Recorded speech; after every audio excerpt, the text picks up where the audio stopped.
Did I not say that this entire arc would get worse before it got better? Lot to discuss.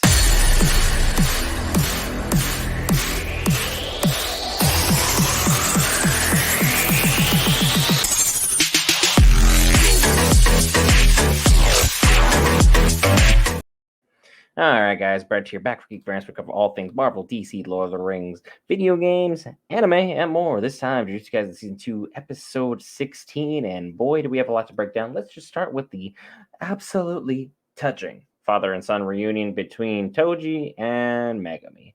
And for the longest time, we can see kind of why Toji would be considered absentee parent of the millennia as far as JuJutsu Kaisen and maybe even some other animes are concerned, including the one that this guy's from, because Goku is up there for absentee parent, period, because he's probably been gone a total of 10 years of his kid's life. So Piccolo really being dad of the year. But we have Toji seeing exactly why he was who he was. He attempted to sell his own son to a clan that he hated for financial gain. Nothing more, nothing less. Wasn't personal. He just wanted money, and he was willing to sell his own child in order to do that.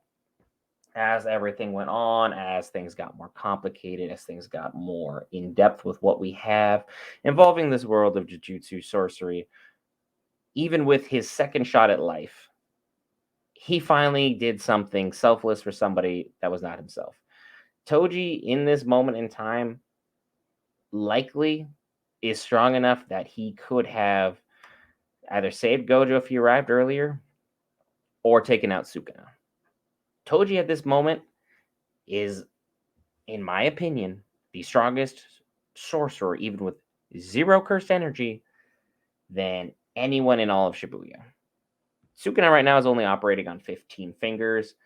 Chozo was operating on 8 to 9 finger level power based upon the estimate that Geto gave him. Toji could have handled a lot of business. He could have just demolished everyone and everything, destroyed all of Shibuya, then went on to conquer Japan, the whole kit and caboodle. There was no one left in this world that could stop him. And because Megami used the rabbit Shikigami, which was a Shikigami that his wife had used as a something trait that he was perfectly familiar with and very much understood, he was able to put two and two together and understand that this sorcerer using the exact same trait that his wife had used is in fact his son. And his only question is, what's your name? And then he was like, Fushiguro? Huh. Better than Zenin.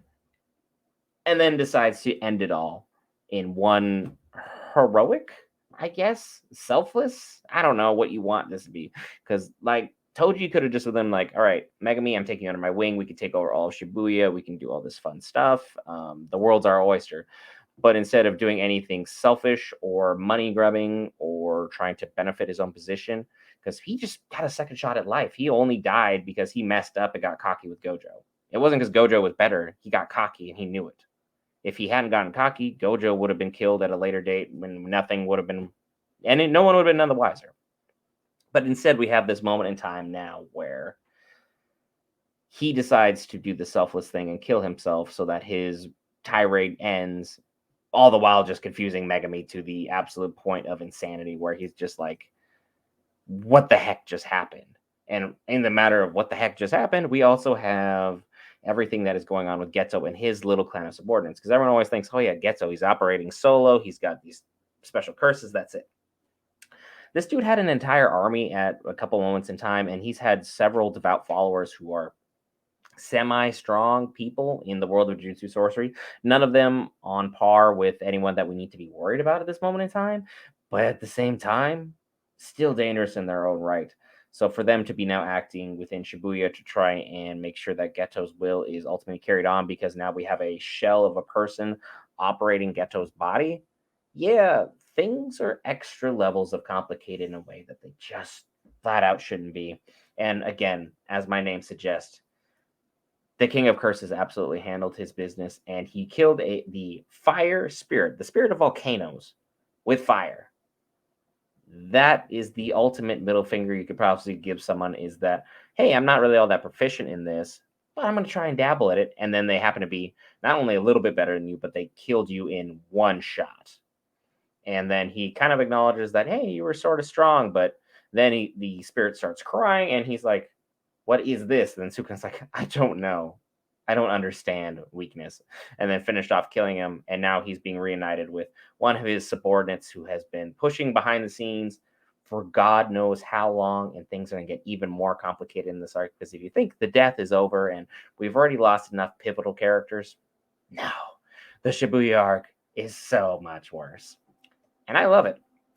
That being said, I love the fact if you hit that lovely red subscribe button, you just let me talk for 5 minutes about JuJutsu Kaisen. Be sure to hit that lovely red subscribe button. We cover all things Marvel, DC, Lord of the Rings, anime, video games. This time we cover JuJutsu Kaisen. Later on, we have Loki with his finale, and we have the episode of Invincible. So we got tons of great stuff coming up for you, the viewer. Stay tuned.